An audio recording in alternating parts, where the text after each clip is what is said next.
What's up, everybody? I'm Blaine. I'm here with my man Brooks. This is the 12th Man podcast. And I don't know about you, Brooks, but last week or over the weekend per se was one of my favorite times of the season where, title races are closing in on the last day. Transfer rumors are at their peak because, transfers contracts are coming to an end in June and we're a few weeks out and those unofficial agreements start happening. And I'm sure you saw this because who didn't see it, but Tottenham Hotspur's talisman, Harry Kane, made it known to his club and pretty much the whole world that he wants to leave White Hart Lane or Spurs Stadium or whatever they're calling that dumpster fire situation they have going on in North London. But he finally got some smarts about him and decided to tell Daniel Levy, I want to leave this dump of a club and find a club that suits my ambitions. Because let's be fair, let's be honest. Harry Kane's a phenomenal player, Golden Boot and top assist in the league. That's rare. Way too good to be playing for the Spurs. Yeah, so yeah, you don't have to tell me that twice. I definitely agree with you on that. Way too good to be playing there. Way too big. So what do you think? I mean, let's do it this way. You're Harry Kane. The world is your oyster. Where would you want to play with that kind of talent? Where are you going? If you could go, if the price was right. I mean, he didn't really leave it open to many options, right? He was like, I'm out of here, but I'm not leaving England. So that's true. That's what he said. I was at first I was excited because I told our mutual friend, I told Chad, I was like, yo, I mean, I'm not a huge Mourinho fan. Obviously, I hope that he gets back to his usual form with Roma. But I was like, yeah, he's talking about bringing a couple of his favorite Tottenham players to Roma, and I know he has a good relationship with Harry Kane. So I was just wishfully thinking because Edin Dzeko was kind of on his way out. But when he announced the first line, I was like, Harry Kane wants to leave Tottenham. I'm like, yes, and then I keep reading. I'm like, and wants to stay in England. I'm like, dang, definitely not going to Arsenal, which I guess that's also wishful thinking. But I mean, I think he has to go to, and if he really wants to win everything, I guess he has to go to City, right? I mean, if he wants to stay in London, he can go to Chelsea. Yeah, come on down. We'd love to have you. But I'm with you. I think it's City. I think he was even flirting with Kevin. I think he was like, you see Kevin De Bruyne with all the assists, that would be fun to play with. I think he said that. Yeah. Well, oh yeah, dude. Harry Kane goes to Man City. I think. I mean, they'll probably win Champions League this season, but they'll probably at least do a treble somewhere, whether it's Champions League, Premier League, Carabao Cup, FA Cup. They might win everything there is to be won. Imagine. I mean, the weird thing is the quadruple coming. Yeah, load. Get the trophies ready and upload the memes because Harry Kane is gonna be his trophy cabinet will go from nothing to 4 or 5 trophies in the span of 12 months. He might even pick up a Euro. Who knows? England's not going to win the Euros, but yeah, so he won't get a trophy there, but Yeah, I mean, I think that, City seems like the most obvious choice just because they have a ton of money, they have the best team, they have the most opportunity to win. But to be honest, all of, the forward playing players that Chelsea picked up this last season, really none of them have been performing to the likes that we would have thought they would, especially for the money that they paid. I joke about Timo Werner all the time. He only plays because he got a German coach. I like Kai Havertz, but I don't know. I just don't think that they really are happy with who's playing up top for them, and that would be an easy fix, right? Oh yeah, I mean, yeah, you know that. Yeah, I mean, would you think that would be a good fit, a good fix? I think that seems pretty good. Yeah, let me make no mistake about it. I think Harry Kane, whatever team he goes into, I can't think of a team that he would go into where he wouldn't make them a better team. So I would absolutely love Harry Kane to come down and play for Chelsea. That means we got to I don't like to see, homegrown players go, but if Harry Kane comes in and that means we got to let some of our guys go, whoever has to go, let them go because I think Jorginho was our top goal scorer. So, well, are you serious? Tammy Abraham might have been like the top goal scorer, having not played since like January in all competitions. But I think in the Premier Yeah. League, Jorginho was like top goal scorer with like maybe 6 goals. Could have been less. Probably was Yeah, I feel horrendous like stuff. Tammy Abraham was done wrong as soon as Thomas Tuchel came in. It was just like he forgot he was there. It seems like. Man, it's so true, and I don't want to turn this into like the Chelsea debate hour, but I really feel like he was like Tuchel comes in, he's like, you don't play my kind of football. It's like, what kind of football are you playing? Like, yeah, we're grinding out results, but like, what kind of football are we playing? Like, if the guy, like, to me, like a goal's a goal. Like, if he's poaching a goal, if he's Right. tapping in goals, and I mean, whether like people online or pundits will say like, well, he doesn't have the pace that Timo Werner has, and it's like, well, then play Timo Werner on the left and play someone else on the Exactly. right, and Yeah.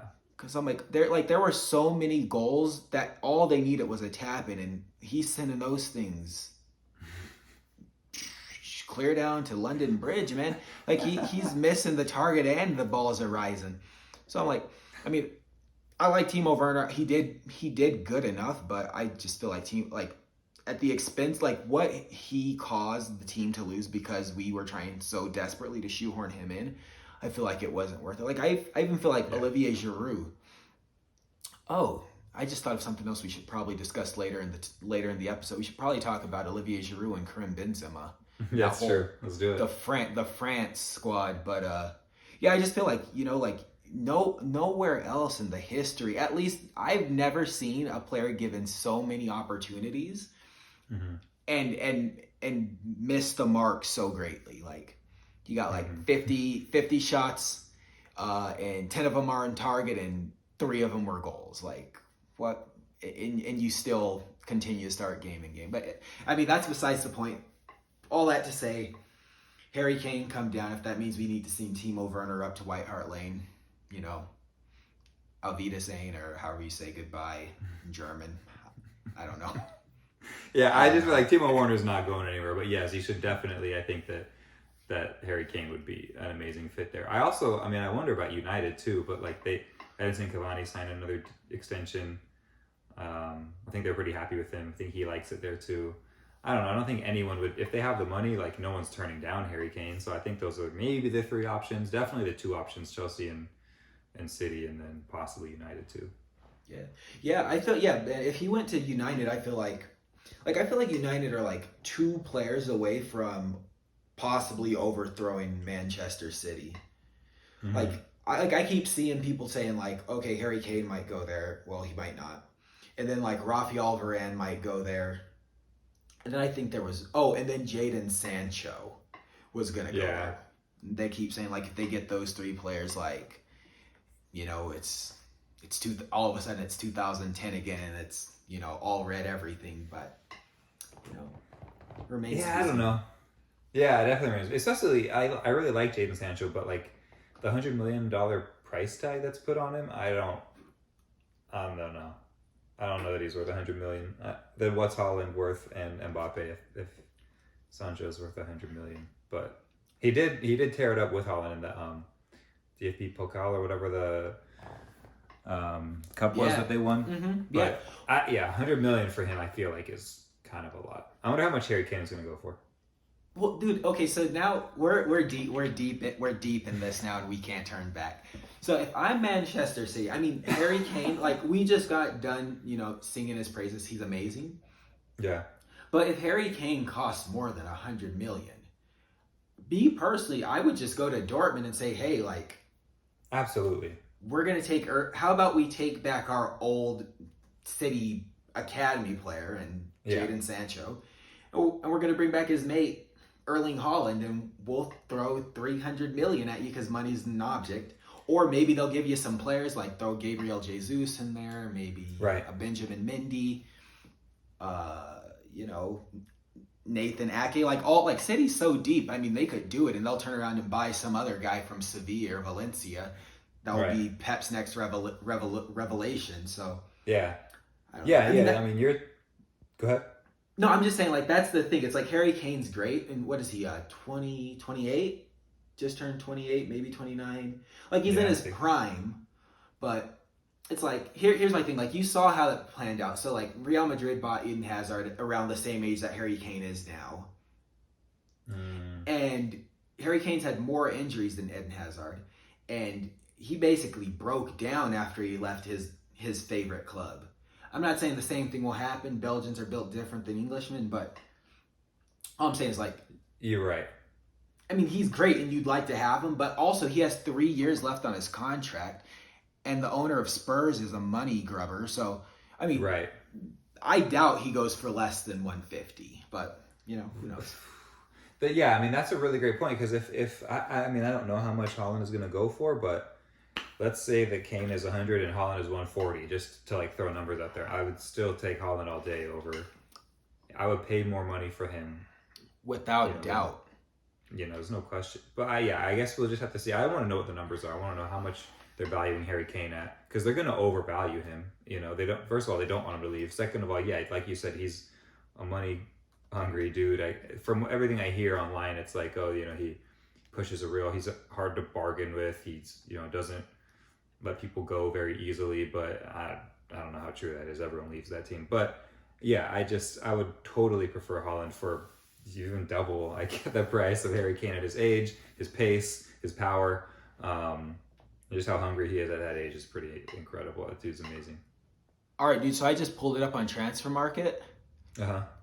They're saying Harry Kane's valued at, so this is in US dollars, $132 million. So was that like... how old is he? Kane is age 27. He turns 28. He'll turn 28 in July.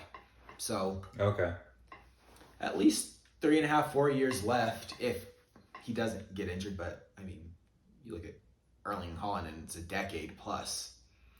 Yeah, I mean, yeah, I would go Haaland all day. Obviously, I mean, yeah, but I guess that wasn't the question. The question was more like, where's Harry Kane going? But yeah, I mean, you got to factor all that into it, and I would absolutely take Haaland over Harry Kane. So, all right, man, I'm changing my answer. Okay, so for the record, where is Harry Kane going this summer? He's going back to his cottage in the Midlands to wait for the Euros, and he's going right back to the Spurs come August and September. You think so? Dude, the more I think first off, no, in this market, so just given that Erling Haaland is out of his contract next summer. So in a year from now. A year from now, Haaland's out of his contract. Harry Kane's out of his contract in 3 years. Erling Haaland is 10 years younger. Well, 7 years younger. No one that's worth their weight would say, let's buy Harry Kane for, especially if he wants to stay in England, we're just going to say at least 120 pounds, 120 million pounds. Yeah. No one's going to do that when they know there's another guy that is just as good, potentially better, and 7 years younger. Right. And Dortmund could be convinced to sell him for maybe even less money. You know? That's a good point. Yeah. That's true. Know? And then I thought about, so I know Spurs, so if Manchester City doesn't buy him, which I feel like they'd be more compelled to buy Haaland anyway because his dad played for City. Man U may or may not need him. Like you said, Edson Cavani just re-signed. Who knows what the British boys do at the Euros? Greenwood, Rashford, they might say, we're good. We don't need this. And then I don't think Spurs will do business with Chelsea because we stole Willian from them back in like 2013, and he came here and won two championships or 2 titles, and I think they're still a little the back page say they're still sour about that, so they won't do business with us. Because remember, really? we wanted to buy, there's some drama between these clubs. I think we wanted to buy Luka Modric. Chelsea did. Roman Abramovich wanted to buy Luka. Daniel Levy told him no. Could you imagine? Oh, I cry sometimes. Dude, we're not going to get caught up in that. Anyway, long story short. So Daniel Levy told him no. Told him no, turned around and sold him to Real Madrid for less money. That's a true story. Sold him for less. I mean, the nuance would be they waited, like, we wanted to buy him, say, like, this summer window, and they saw him, like, a year later. But Yeah. still, I mean, they didn't win anything. Like, they probably didn't even compete to play in Europe for the year that they kept him. So it was basically, they were just going to keep this guy out of spite and sell him to somebody else. Because, I mean, there was literally nothing to show for it except for maybe a few shirt sales. Oh, well. Yeah, I think that they do awful business. But I will just the only thing I'll leave on Tottenham. I mean, you could be right. Like, I don't think anyone's buying him for that price. Although with Aguero leaving, I don't know. Like, City really, you don't even see them playing with a lone striker up front. I mean, they don't. Even though Aguero is leaving, do they need to replace him? It doesn't look like it. But to your point, yeah, maybe they just wait a year and replace him with Haaland. But yeah, no, I don't know. Tottenham doesn't know what they're doing. Sol Campbell. That's the last thing I want to say. Yeah, exactly, dude. Exactly. Yo, do you want to stay, or do you want to go be a gunner and win? Sol Campbell strolls into the Arsenal team like it never happened. He didn't even remember it. Yeah, shout out to Sol Campbell, dude, legend. I think he was like on the FIFA 2006 box art too. He was on one of the FIFA covers. Yeah, so good. Cool. All right. Well, let's move on from Harry Kane, and let's talk a little bit about the upcoming European games that we have on deck for Wednesday and Saturday. So we got a Villarreal or did I say that right? Yeah. And Manchester United. I mean, not a whole lot to say there. I mean, for me, I feel like it's a shoe-in. If Manchester United doesn't win the game, something must be seriously wrong. But maybe that's disrespectful. I don't know. Yeah, I mean, see it going in there. Yeah, I would think so too. I mean, it's the only thing is, again, going back to Unai Emery. I think that we talked about this a couple weeks ago before the Arsenal game. Like, this dude is a magician when it comes to specifically that competition. He's made it to the finals more than anyone else. Like, he knows what he's doing. He knows how to win it. So he does have that going for him. But I mean, United is just so tough and so strong. And I mean, I don't know. They kind of seem like, all right, this is the last thing we have to do before we head over to the Euros. But I think it'll be a pretty good game. I do see that it kind of has to go United's way, but I guess we won't know until tomorrow. But yeah, I'm with you. I think that United win this one.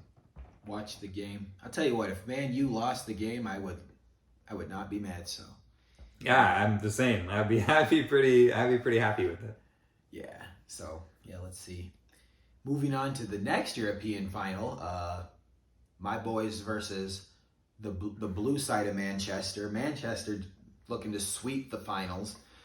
I mean, we've talked about it before. My thoughts after Chelsea's.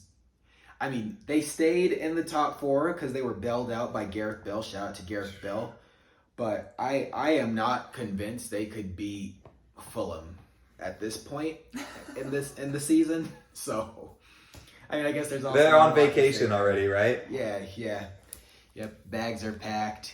Guys have no interest in playing anything until August or September. So. I mean, I can't see it going to anybody besides City. Yeah, I think City's taking this. I mean, go for it. We kind of just talked about how good Aguero looked when he walked on the field for less than 30 minutes. And I just feel like these dudes know they're on a mission. I don't know if you saw Pep's press conference, I think yesterday. He was just like, you have no idea the faith and belief that I have in this team. Like, and I don't know, it's just one of those things that is like really tangible. Like, you can kind of feel the faith and belief that they all have in each other and that he has in the team. It's like, yeah, we lost to Chelsea, twice this year, but this is different. A different story. Yeah, it feels like that anyway. So yeah, I think that City is going to really, really, really perform. It's going to be like a classic showdown, like a classic, I don't know, smashing. Yeah, well, dude, this is all I'm thinking. So somewhere, and I don't know if we discussed this before or not, but somewhere Sergio Aguero told the City fans he wasn't going to leave until he brought home one of those trophies. You couple that, he's seen that resurfaced on the internet because we all have. So you couple that with the fact that it's his last season, and you look at what he did in 30 minutes time on the weekend. I mean, the guy's basically letting you know, if I need to go out here and win this game by myself, if I have to, I'll do it. It's, right. It's something he's well capable. Like, he's very capable of winning the game alone.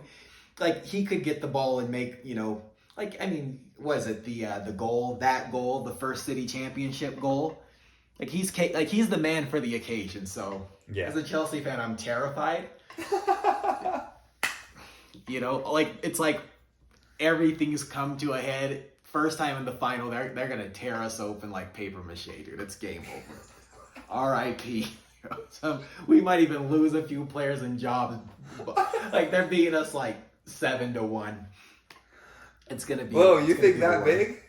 Bro, I think they're going to go nuts. I think they are going to go nuts. If I'm being honest, I feel like we're somewhere along the line we're gonna get a red card because we don't have any discipline anymore. We're fighting people, and Leicester, we're backslides, handballs, we have no discipline. So yeah, I'm like, dude, like Phil Foden's getting a goal, Gundogan's getting a goal, Sterling, De Bruyne, Sergio's gonna get a brace at least. Couple defenders are gonna hit some stuff, and Ederson might even take the penalty when it comes, because it's coming. It's coming. Then we're going to get the best out of all time. First Brazilian goalkeeper in a European final to score a penalty when playing against a team from the same league. That's the headline. That's a new stat. Yeah, the new stat. Oh my gosh. So that's so funny. I'm mentally prepared for the onslaught. This dude might not even watch the game. He might just say, text me when it's over. Ooh, yeah, no, I'm watching. I gotta watch it. I just, be somewhere curled up. Yeah, I'm with you. I mean, I think that Pep has got something special planned. All these players know that this is what they signed on for. This is why they came. This is what they've been working on for the last few years. And I mean, Kuhn years ago was like, I'm not leaving until we bring this thing home. So everything is working out. Everything seems like this is like really their time, especially with that last game of the season. They just looked like it was a little bit of a prep for this Saturday. So they're ready, man. I can't wait. Mahrez, I think, is going to shine. Oh, I forgot, dude. Oh, yeah. Yeah. I think it's going to be good. I mean, John Stones might even come up with a weird goal from a corner kick or something. If he even plays, I don't know. We'll know. Who knows who's starting that back line, but that's going to be good. Yeah. Wow. Well, I guess, we'll watch the game, and next week we'll either be really happy or really sad. We'll see. I'm going to be happy. So I think you might have to take a leave. Call next week out. Yeah. Get someone to cover for me while I recover. Find a silver lining. Maybe they'll invest heavily in the squad after we get embarrassed on the main stage. So who knows? I mean, investing in the squad is not Chelsea's weak point. So it's never been our weak point. We're never shy about investing in the squad, especially on the heels of a poor result. Yeah, I mean, which most teams would look at a Champions League final defeat and not, I don't know, and have a different approach as Roman Abramovich would, but... we made it to a Champions League final. No. Roman, it's unacceptable. We should have won. You gotta admire that at some point. Yeah, no, never content. Never, I mean, you can tell by the amount of managers he goes through, he's never content. Yeah. Stan Kroenke's all right with not even making it to the Europa League. So. Oh boy, man. So let me ask you this. So, I feel like there's so much poetic justice in football this season. It's almost as if someone wrote this script out, pre-2020. Is there like, do you feel like Arsenal would have been better off if they would have stood by Unai Emery and not brought in Mikel to No. replace him? But he's No, in I a don't. final with an inferior team. Yeah, I just think that, I mean, I think there's a couple things. I think first of all, and this was one of the things that was surfacing quite a bit during his tenure at Arsenal. The players were like, I don't, unless you speak Spanish, they're just like, I don't know what he's saying to me. I can't understand what it is that he wants me to do because he just speaks English so badly. The other thing is, I just don't know that his management style is particularly suited well for the English game. Obviously, it does really well in Spain because he's won all of his Europa Leagues with a Spanish club. He's probably going to do it again. I don't know. Man U's going to, but he's in another final with another Spanish club. Yeah, I mean, I don't know. I don't know. I think that what Mikel is doing right now, especially since, I think they said since the turn of the year, they're like top 3 since the turn of the year, which is kind of always the tale of Arsenal. It's like a tale of two Arsenals. You know, which one are you going to get, which half of the season? And then I think I sent you that stat, which again, here we go on stats, but like, Yep. if VAR didn't have anything to do with Arsenal's season, they would be, was it in 3rd place? Yeah. And then Chelsea would be in 4th. Obviously, City would still be in 1st. United would be in 2nd. Arsenal would be in 3rd. So I just do think that a lot of things. I mean, Arsene Wenger used to talk about it too during his last few years. He was like, "Look, like, yeah, talent has a lot to do with it, but at the end of the day, you still need luck, a little bit of luck on your side." And I just think that Arsenal really haven't had that in the last few years. I mean, listen, Arteta's already won an FA Cup and a Community Shield, which, I mean, for this dude's first time ever managing, you know, Unai Emery coached PSG prior to coming to Arsenal. So yeah, I'm really happy with Mikel. I do hope that for me, it just comes down to the Cronkies. Like, you need to invest in the team. You need to buy some players. You need to fund this squad with, I would love if we kept Odegaard. I would love if we bought on another, I don't know, left and right back. I don't know. Right back's been okay here and there. I don't know. Say what you want about Hector Bellerin. I really like him.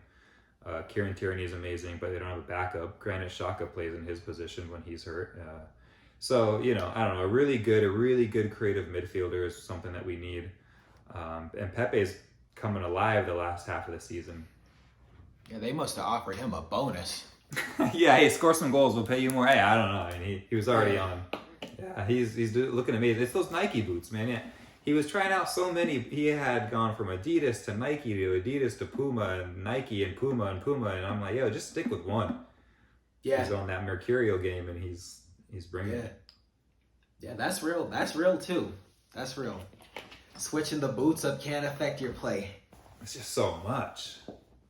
Okay. Well, I mean, I'm glad to hear that. You know, an Arsenal fan sticking with his team, standing by the manager, and putting the heat on the owners that need to. Who would you want to insert in that midfield? Who do you think could help them get back in the conversation next season? De Bruyne. Come on. I mean, it's who's available? Like, who could they get? De Bruyne could put Swansea in contention. Swansea. Yeah, I mean, they talk about. I mean, I don't know. All the Arsenal, like, true Arsenal fans love Emile Smith-Rowe, and he's been great. But I'm like, there's definitely options. I would take Odegaard over Emile Smith-Rowe. I know that he grew up in the squad. He's an Arsenal fan since he was born. But I like him. I just think that he's getting there. He's not there yet. I really do like Odegaard. There's talk of getting Emi Buendia brought in, and I think he would be really great too. Super creative. Plus he's Argentine, so you know I'm already on that boat. Who else is available though? That's tough. Like that's why I don't know. That's why like Arsene Wenger always was like, look, like we even though we have like 10 midfielders, we don't have enough because it's just such a critical position. We really haven't had anyone. I mean, obviously Ozil was amazing, but I don't know. I don't know. I don't know who I would have loved to have kept Ozil. Right now, I would say Odegaard or Buendia. Those would be like the two creative players that I would like. Okay. Heard it here first. Yeah, I mean, that would be nice. Thomas Partey started to kind of come to life a little bit toward the end of the season also. He had some injury issues. Didn't look like he was fully up to like Premier League fitness the first half of the season. But I do like him. I think that's a great signing. Hopefully he can turn into a little mini Patrick Vieira. But yeah, we need some creativity. Pepe to keep playing like he's playing. Yeah. Okay. So it's a miniature Arsenal recap moving forward. Yeah, okay. Sorry. Yeah. You gotta let warn the crowd before I start talking about Arsenal, because I might not stop. I could keep going. Might not stop. This is the Gooners podcast, reporting live from North London. All right, man, that's all good. So let's switch it up. Let's go into the weekend. Obviously, it was the last final weekend of the season. A lot of top 4 races closing in, and what one was most interesting to you out of like the big, let's just say the top 5 leagues, and like that last day, like which one were you paying the most attention to? Well, initially Arsenal. I mean England, because because in my mind I kept thinking, oh shoot, like what 3 or 4 weeks ago on this very podcast I was like, Arsenal's not making it to Europe. And then, literally the last 30 minutes of the season, they were still in Europe. So that one was really important to me. Like, I really wanted them to get into Europe. Also, it's like a lot of, if Tottenham didn't win, a lot of things would have switched it up. You wouldn't be as happy if Tottenham didn't win. So that was I was paying attention to that one. And obviously Italy, I really wanted AC Milan in, which I don't know how they did it, but they came up in second place. Ibra's going to be the 40-year-old playing in the Champions League next year, and I can't wait to see it. Yeah. Dude, I gotta be honest. I didn't think they were going to pull it off at all. I didn't either. Think they were going to pull it off at all, but they did it. They did. Well, bro, they haven't been in the Champions League for like at least 7 years, right? Since like Ibra was, I want to say since Ibra was there last. I mean, that might be a stretch, but it's been a long time. A decade, wow. No, it's not yet. I mean, what'd you say? I was just saying, things are shaking up in Italy right now. Really? And Pirlo still has his job. That's unacceptable, dude. He should have. You can tell. Dude, Ronaldo hates him. You can tell. You can tell. He didn't let Ronaldo play the last game, or at least he didn't start the last game. Did you see the post Ronaldo put on his Instagram? I didn't know. I just knew that they were like, he's resting for Europa League. I mean, for Europa League. For Europe. The disrespect. You should be ashamed of yourself. You rested for Europa League. It starts in 3 months. What did his post say?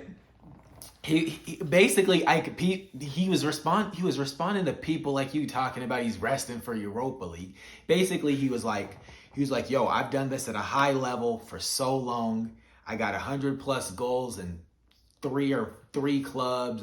I've won personal goals, collective goals. This is the game I love, and I'm going to continue to do it at a high level. Subtext was, yeah, you know what? We struggled to make it into the Champions League and we didn't win the Scudetto, but you know what? Forget y'all. I'm still doing what I want to do. Yeah, go ahead. Go. No, you go. I cut you off. No, I was just gonna say today the reports came out that they're gonna talk about he's got 1 year left and they're gonna talk about his future this week. Be interesting to see. I mean, what do you think? What do you think? You think he's going to stay now that they finished top 4, redeem himself, come back strong?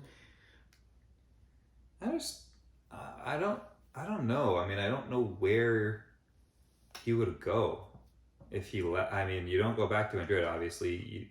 I don't know. He's not going to go anywhere else in Italy. Does he go back to United? I don't know. You said you want to see him back in Portugal, which would be cool. I just don't think that in his mind, it's kind of like Kobe. When Kobe was talking about when he came back from the Achilles injury. They were like he was ranked like 48th or 98th or some crazy high number. Yeah, like 48 in the league. And he was like, y'all are crazy, you know what we're talking about. But when that season started, he was like, not that good. And I just kind of feel like it's the same thing. I know that he has high ambitions for himself. Yeah. But I mean, he couldn't pull his team into anything higher than a 4th place finish. Yeah. So I don't know. I don't know where he goes. He stays, I think. I think he got the golden boot, though. I'm not gonna just sit here and let us talk bad about one of my idols. But No. I don't get it twisted. I'm just messing with you. He's amazing. Yeah. But I mean, Messi won the Pichichi too. But I mean, you know, that's true. Yeah. I just don't know where Ronaldo would go again. I don't know. I also still don't know why he went to Juventus in the first place. But that's an entirely different podcast. That's a completely different conversation. You're absolutely right. Yeah. But yeah, I'm with you. What were you thinking? But yeah, I mean, yeah, like you said, I wish you would go back to Sporting Lisbon. I think that'd be super dope. If not, you gotta stay. Like Juventus made Champions League, you gotta stay and kind of see if. I mean, let's be honest. You're not winning the Champions League in Italy. You're not gonna do it. Not unless they do something drastic. And let's be honest, Juve doesn't have the money to do that. And Pirlo wasn't fired, so he's probably gonna coach you again. Yes. You know, he could. So the only other thing that could possibly be real, and I feel like this is like this. All right, we're getting into a section I'm going to call like conspiracy theories. Okay. All right, I like that. We should do this. We should do this, like football conspiracy theories. So it's like you look. He has he's friends with Neymar, right? Ronaldo and Neymar are friends. It's well known. Didn't know that. You didn't know Neymar had him doing the Red Bull commercials for him at one point, like a few years ago. Yeah, I didn't know they're like friends, like Messi and Neymar friends, like Messi. No, and not friends? yeah, not like that. Okay, but I guess they're cordial. Professional friends. Yeah. Yeah. Okay. Yeah. Okay. He's in Paris. You know, he could tell him, yo, come over here. Also, Mbappe looks up to him. Mbappe loves that guy. He loves him like I love. I won't say what I love, but he Let's loves hear it. Well, I was gonna say pineapple juice, but yeah, that's kind of it's out of left field, so yeah, I was gonna leave it out. But anyway, so what I'm thinking, here's the conspiracy.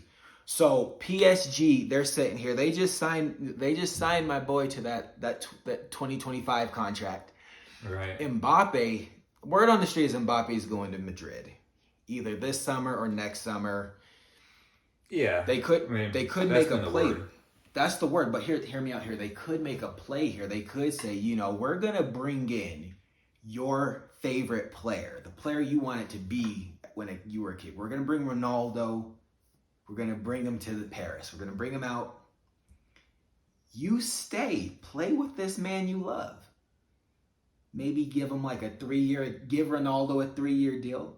Get Mbappe to sign a 3-year extension to play with his guy. I don't know if that kind of stuff actually works, but I feel like Barcelona's trying the same thing, no? Yeah, I mean, I don't know either. I feel like if PSG want to win Champions League, I honestly think it's not Ronaldo they need, right? No, it's not. No, it's not Ronaldo.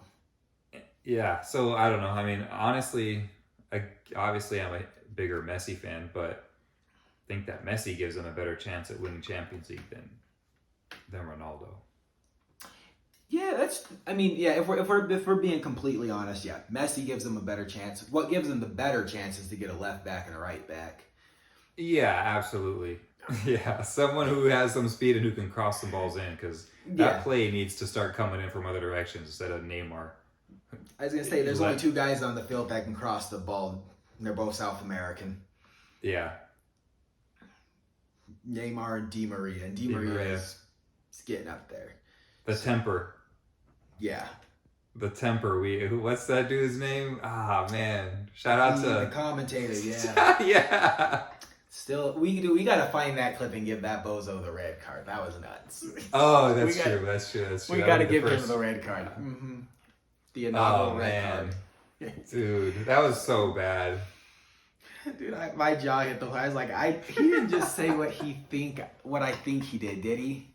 Then like you text me, like these people are nuts, and then he apologized. That was a quick apology. That turnaround time on that apology was pretty quick. I didn't think to hop on Twitter. I should have hopped on Twitter to see how many other people were like, "This guy's a nutbag." Like, who says that let alone on national TV on like one of the most popular games of the year?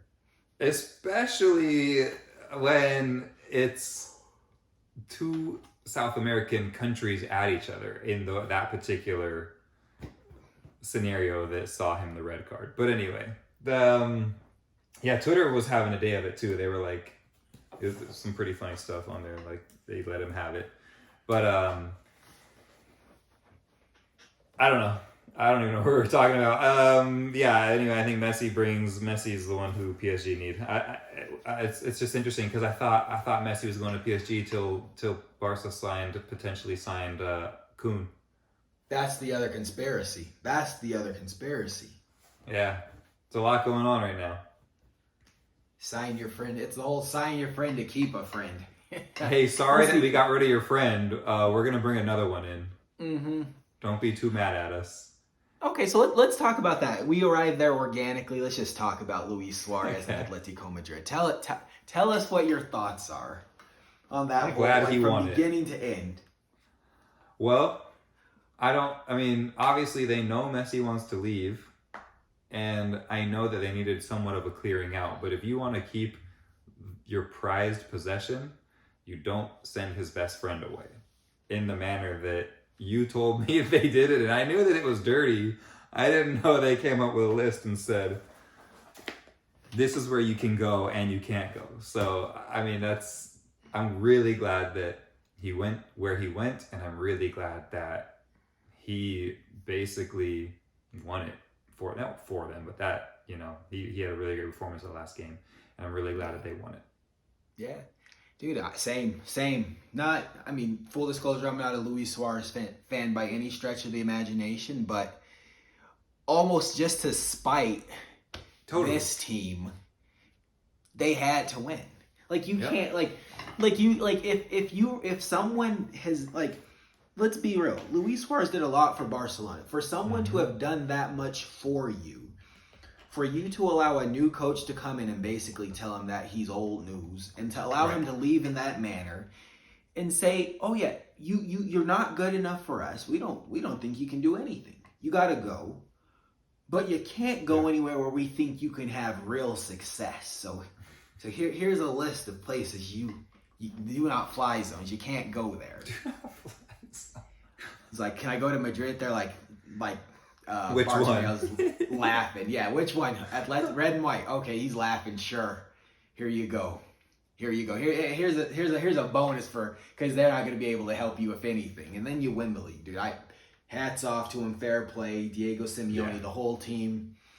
Griezmann, I bet he feels some kind of way about it. I bet there's so many different moving pieces in that whole thing where it's like, you're right.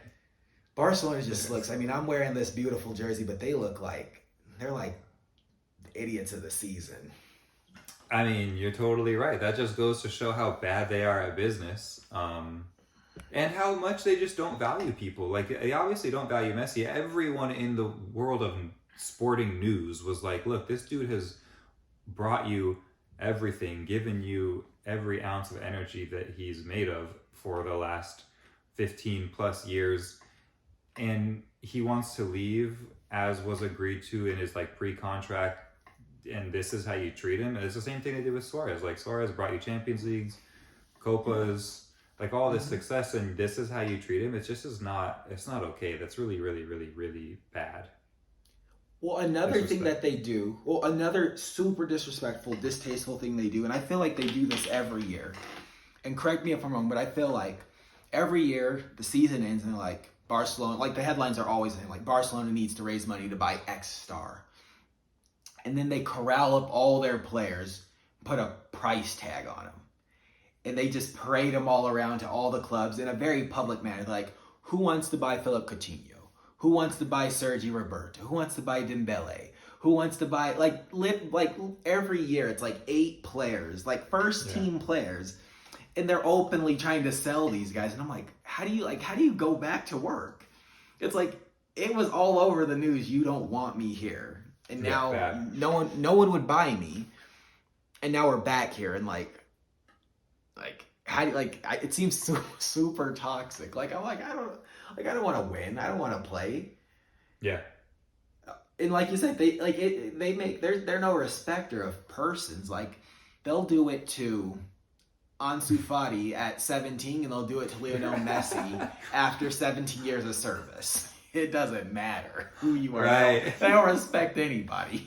Nope. That's bad. Like, especially with the personalities, or some call it egos. I mean, these people are some of the most popular people in the world. You play for Barcelona, it's like everyone knows who you are, and you're treating them like it's just some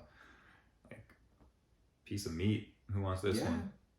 Yeah, like zero respect, and even less discretion. Like, other clubs, like they're trying to do deals, and they're trying to, let's just say, this didn't happen with Gareth Bale. Like, if Real Madrid's trying to sell Gareth Bale, and then someone leaks that he's trying to be sold, they're like, no, that's not true, and now the offer's off the table. We're gonna keep him for another season because we're trying to keep some integrity and keep his reputation intact.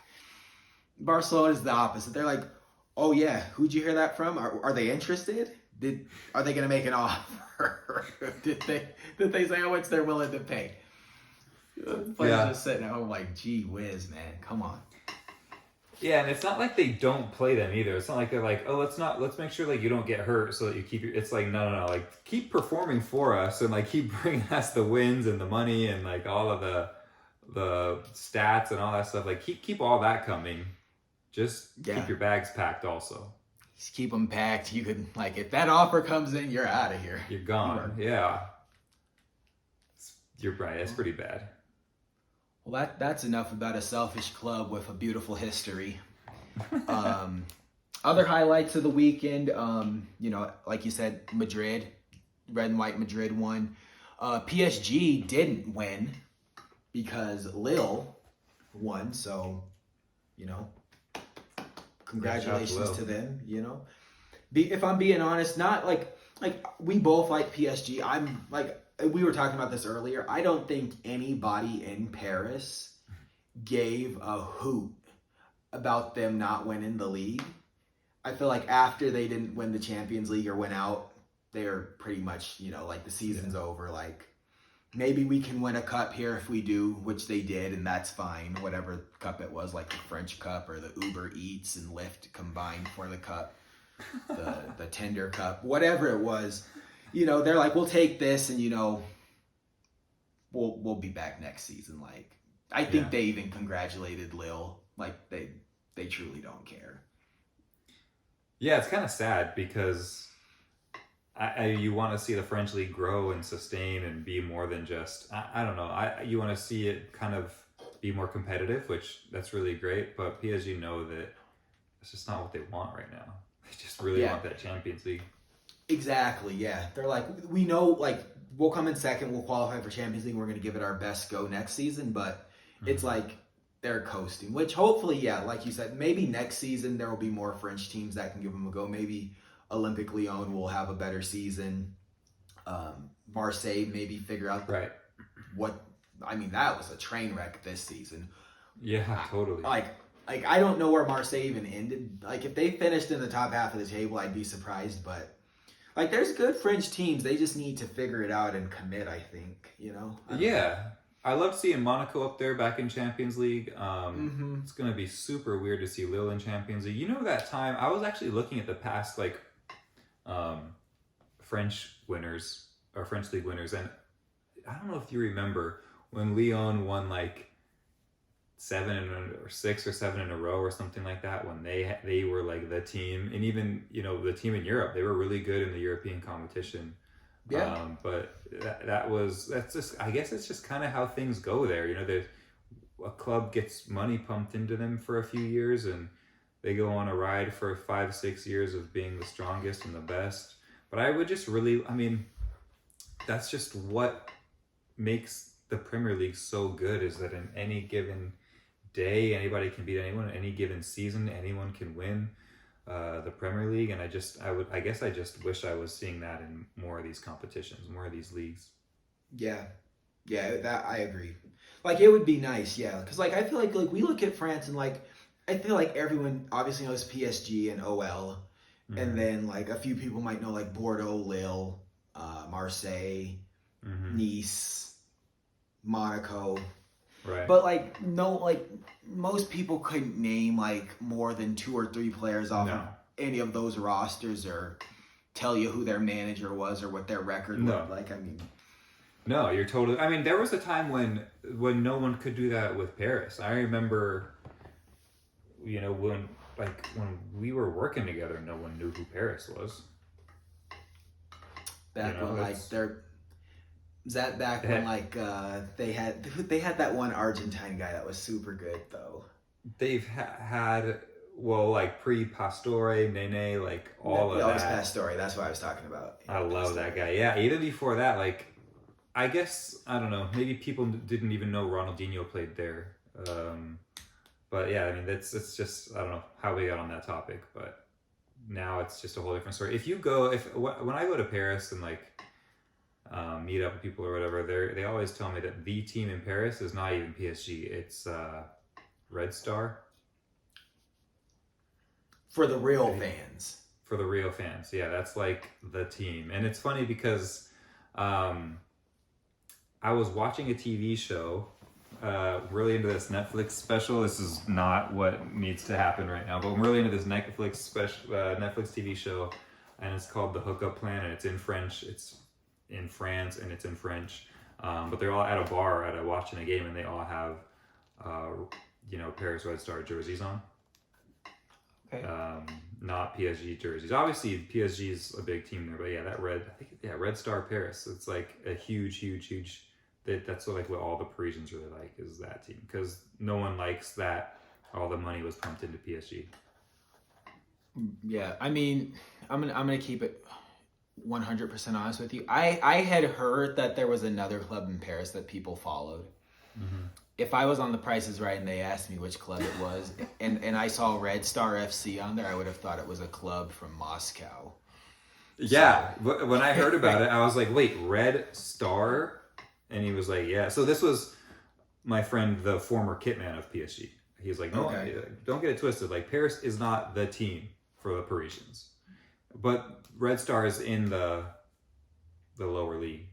They're not in League One, Yeah, that's the thing. I just pulled them up and I was like, I'm looking at the logo and I'm like, You guys look like a mix between, like, the Portuguese national team and the Rangers from the Scottish Premiership. So it's a Vice. They got a Vice kit, right? Vice sponsors them, which is wild. Oh yeah, Viceland, Vice TV. That is Isn't crazy. That crazy? Yo, the jersey's kind of fire though. A jersey. I mean, listen, I'm gonna have to pick one up in October when I'm there. I'll get you one too. But yeah, they look good. Okay. I'm trying to get that Abrazo on one of these lower league French teams.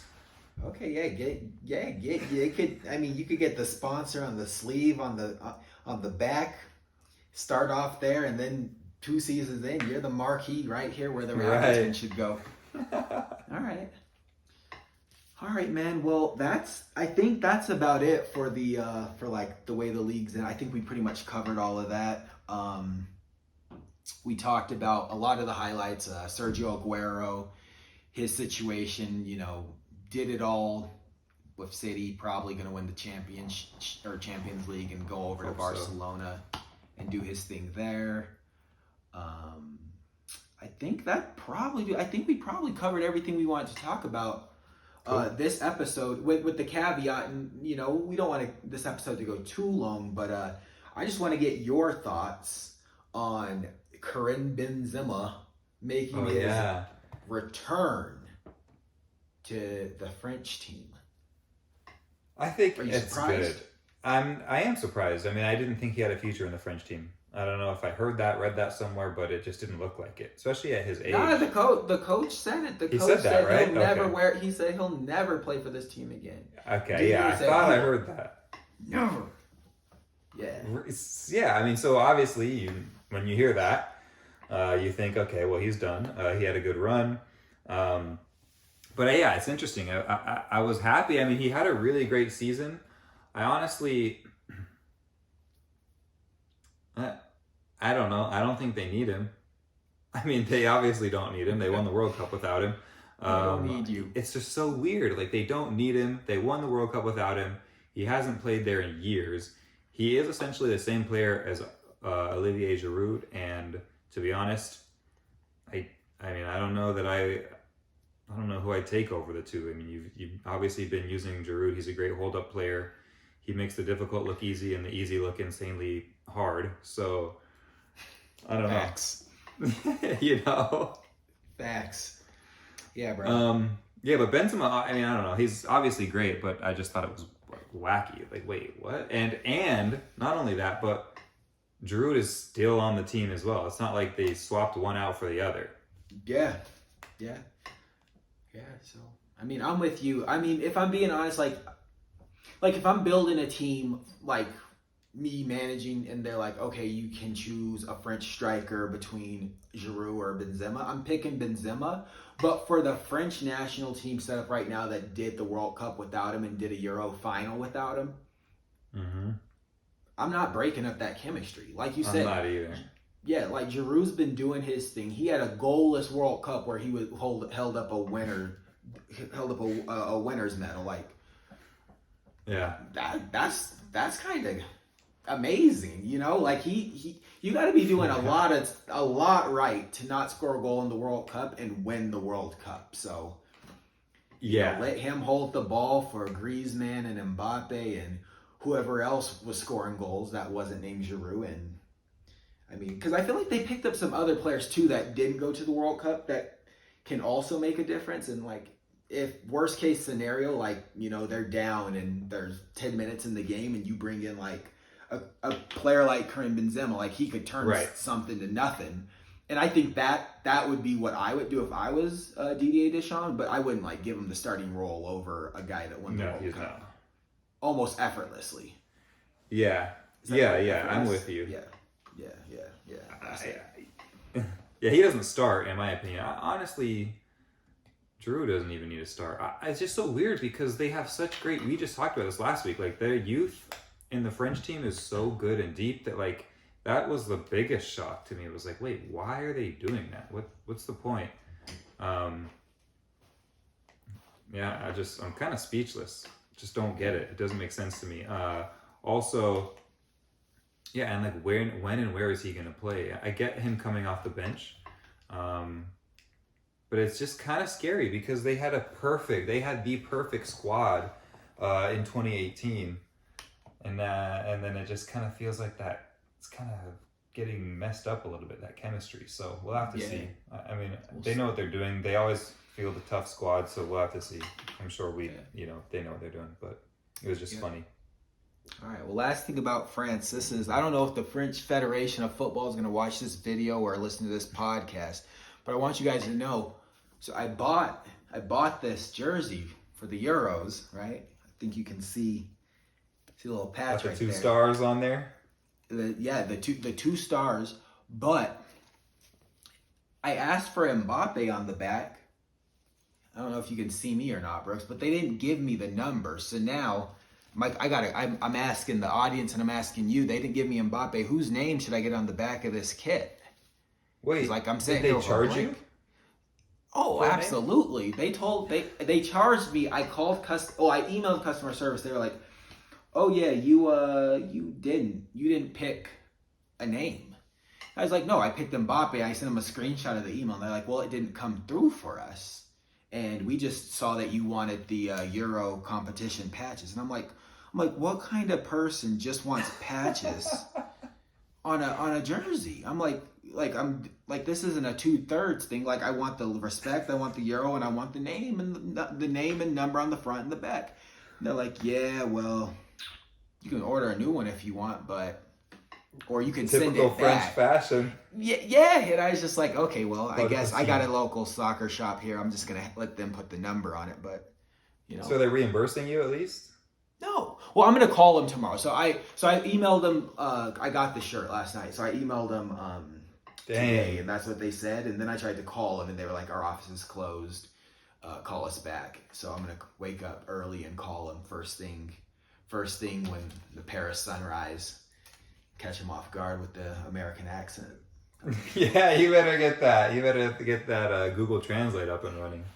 Yeah, be like, I don't even, my French, I can barely say anything in French. I'm just gonna tell them, I can't even say anything. Anyway, that's all, Brooks. That's all I got, man. You got anything else for the people today? No. All right then. Well, we appreciate everybody for sharing your time with us and allowing us to chat football with you. This is the 12 Man Podcast. Have a good week. We'll catch you next time. Peace.